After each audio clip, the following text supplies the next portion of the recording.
তারা যে স্বাভাবিক প্রক্রিয়া আছে রিপ্যাট্রিয়েশন বা প্রত্যাবাসন প্রক্রিয়া, এই প্রক্রিয়াতেই আমরা তাদেরকে দেশে পাঠাচ্ছি।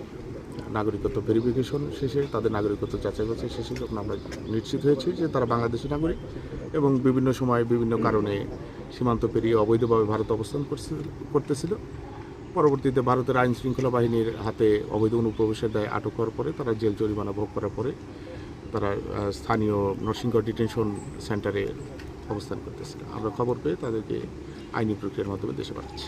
আর কি দফায় দফায় কেন এই মানে তারা ধরা পড়ছে বাংলাদেশের নাগরিকরা, শুধু আগরতলা বা বিভিন্ন আসলে অঞ্চলের লোক? দফায় দফায় ধরা পড়ছে বলতে বিষয়টা এরকম না।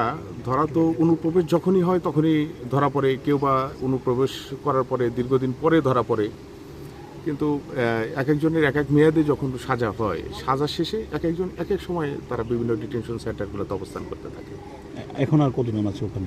এখন ওইখানে ডিটেনশন সেন্টারে আমি আজকে গিয়েছিলাম, ওইখানে আপাতত দেখে আসলাম 33 জন এখনও আছে যাদেরকে পুশব্যাক অর্ডার হয়েছে, যাদেরকে এমটিএফ মোবাইল টাস্ক ফোর্স আর ইন্ডিয়ান তারা পুশব্যাক করে দেবে বিভিন্ন সময়। আর রিপ্যাট্রিয়েশন অর্ডার ছিল ওনাদেরকে আমরা পাঠিয়ে দিচ্ছি। পরিবেশটা কি বাংলাদেশের সীমান্ত দিয়ে করবে, যে কোনো জায়গায় দিয়ে না? হ্যাঁ, বাংলাদেশের মধ্যে এটা আনুষ্ঠানিক ছাড়া? এরা আনুষ্ঠানিকতা করবে কি করবে না, এটা বিএসএফ এবং বিজিবি তাদের ভিতরে হওয়ার কথা। পুশব্যাক প্রক্রিয়া যেভাবে হয় আর কি। মানে অবৈধ পথে বলছেন এটা? না, অবৈধ পথে এটা আমি ক্লিয়ার না আর কি। তারা কিভাবে পাঠাবে এটা তাদের পরিবেশ তো ওইভাবেই পাঠাবে। কারণ পুশব্যাকের ক্ষেত্রে আমাদের হাই কমিশনের আমরা অবগত থাকি না আর কি, আমাদেরকে অবগত করা হয় না। সুরক্ষা দু দেশেরই বাড়ানো উচিত।